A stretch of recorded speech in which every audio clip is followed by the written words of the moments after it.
Mesdames, Mesdemoiselles et Messieurs, chers internautes, vous qui suivez mes interventions à travers les réseaux sociaux, c'est votre professeur Paul Omanji, spécialiste des questions entrepreneuriales, professeur à l'Université de Kinshasa et dans plusieurs autres universités de la place. Nous parlons toujours avec vous sur l'entrepreneuriat et nous avons défini l'entrepreneuriat. L'intervention d'aujourd'hui va consister essentiellement à parler un peu de l'entrepreneuriat en République démocratique du Congo, à vous donner quelques chiffres officiels.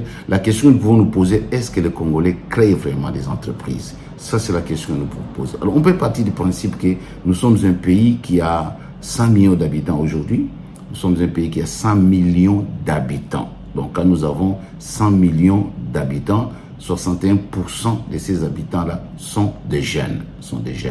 Mais si les 100 millions d'habitants, nous avons à peine, et là je vais prendre des statistiques de la Direction générale des impôts, parce que quand vous créez une entreprise, vous êtes censé vous faire enregistrer, avoir un numéro impôt, payer vos impôts, et du coup, nous voulons savoir si réellement il existe des entreprises en République démocratique du Congo. Il faut aller interroger les fichiers de la Direction générale des impôts, parce que toutes les entreprises payent leurs impôts, même si vous créez une ASBEL, bien sûr, les ASBEL ne payent pas les impôts, mais elles se font enregistrer. Donc, je regarde vers les années 2022, si nous pouvons dire là, toute la République démocratique du Congo, on est vers les 76 000, si nous pouvons dire comme le baisse, 76 000 entreprises. Vous voyez déjà, sur 100 millions d'habitants, nous avons au Congo 76 000 entreprises. Et si les 76 000 entreprises, il y a à peu près 800, pas même 1000, hein, moins de 1000, sont des grandes entreprises, c'est-à-dire celles qui font des chiffres d'affaires qui vont au-delà de 2 milliards de dollars. Mais nous, les restes là, sont de petites et moyennes entreprises.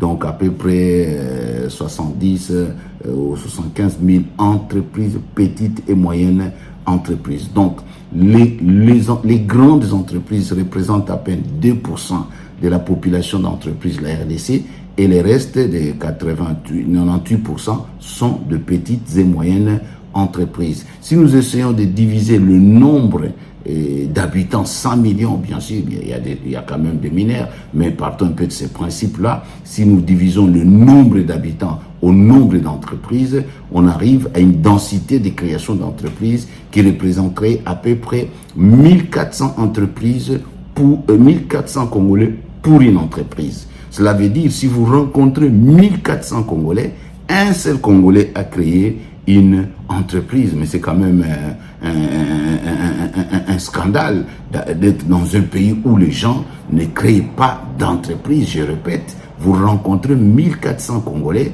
un seul a une entreprise. Cela veut dire qu'il y a des familles entières où personne n'a créé une entreprise, personne n'a fait des affaires. Donc je ne parle pas ici du secteur informel, parce que le Congolais est très fort dans le secteur informel, ce qu'on appelle l'économie noire. Il crée de petites affaires qu'il ne déclare pas, il ne tient pas la comptabilité. Les gens que nous appelons chez nous ici des chailleurs, des débrouillards, voilà. Mais le vrai Congolais, c'est celui qui crée une entreprise, qui est répertorié, qui est connu, qui paye ses impôts. Donc je reprends, pour 1400 Congolais, vous allez trouver un seul qui a créé l'entreprise. Vous voyez, ce n'est pas tout à fait normal chez nous, parce que nous avons beaucoup de jeunes. Par exemple, les statistiques montrent que 41% de la population congolaise constituée de jeunes entre 24 et 25 ans. Vous voyez déjà, c'est l'âge où les gens peuvent activement se lancer dans l'entrepreneuriat. Malheureusement, au Congo, la population est pauvre et elle vit avec moins de $2 par jour. Vous voyez, ça, c'est des situations. Donc, la vitesse de chômage est beaucoup plus élevée que la vitesse de création d'entreprises en République démocratique du Congo. Donc, des pays comme la France, par exemple, si vous trouvez 20 Français, il y a un qui a l'entreprise. Si vous allez en Afrique du Sud, vous trouvez 50 Sud-Africains, il y a un qui a créé l'entreprise. Vous voyez un peu la différence. Vous allez en Afrique du Sud, vous trouvez 50 Sud-Africains, il y a au moins un qui a créé l'entreprise. Vous allez en France, vous trouvez 20 Français, il y a au moins un qui a créé l'entreprise. Mais vous allez en République démocratique du Congo, il faut trouver 1400 Congolais pour trouver au moins un qui a créé l'entreprise. Alors que nous sommes un pays avec des potentialités des richesses. Ça ne peut pas se passer comme ça en République démocratique du Congo. Nous ne sommes pas un pays désertique, nous ne sommes pas un pays pauvre. Le Congo, c'est le pays le plus riche du monde potentiellement, c'est-à-dire elle dispose de beaucoup de possibilités qui permettraient à ce que nous puissions créer des entreprises. Par exemple, la RDC est le deuxième grand pays en termes de population et de superficie en Afrique. La RDC a 155 millions d'hectares de forêt. Ah, voilà, aujourd'hui, c'est nous qui constituons les poumons de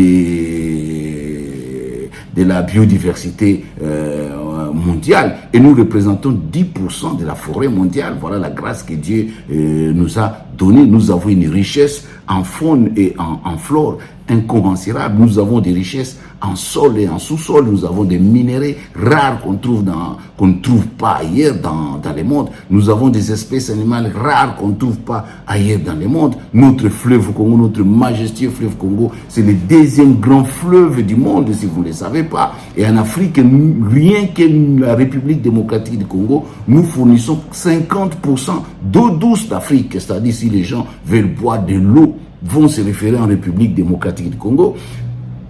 Nous avons 3 climats en République démocratique du Congo. Le climat équatorial, le climat tropical et le climat de montagne. C'est-à-dire l'eau ne se sèche pas chez nous. Quand il pleut au nord aussi, il y a... Voilà, c'est plus de 6 mois où nous connaissons la pluie dans notre pays.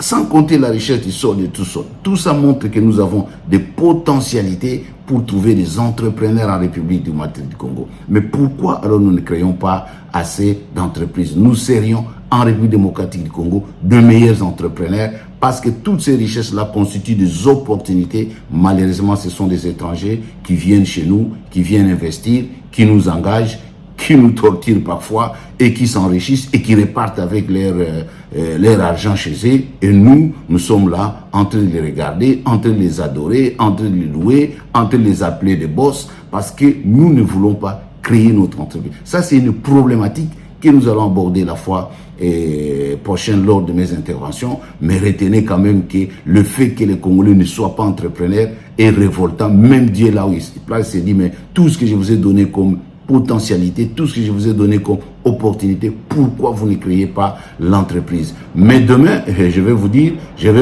type d'entrepreneur qu'on trouve en République démocratique du Congo.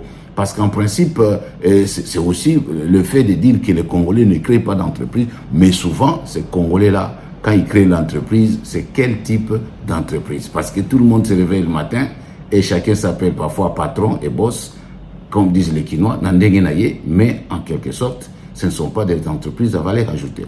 Donc, dans notre prochaine vidéo, nous allons voir quel type d'entreprise crée les Congolais réellement. Et ça va peut-être nous permettre d'avoir des idées de ce qu'il faut faire et comment on peut faire pour pouvoir créer dans notre pays une véritable classe moyenne des affaires et de véritables millionnaires, parce que ce n'est pas en étant chahir que vous serez millionnaire, mais aussi tout en étant chahir, vous pouvez être millionnaire. Mais question de savoir maintenant quel type d'entrepreneur vous voulez être. Donc, je vous remercie pour votre attention pour cette séance d'aujourd'hui et nous donnons rendez-vous lors de notre prochaine vidéo. Vous avez des questions, vous pouvez toujours nous poser dans nos réseaux sociaux.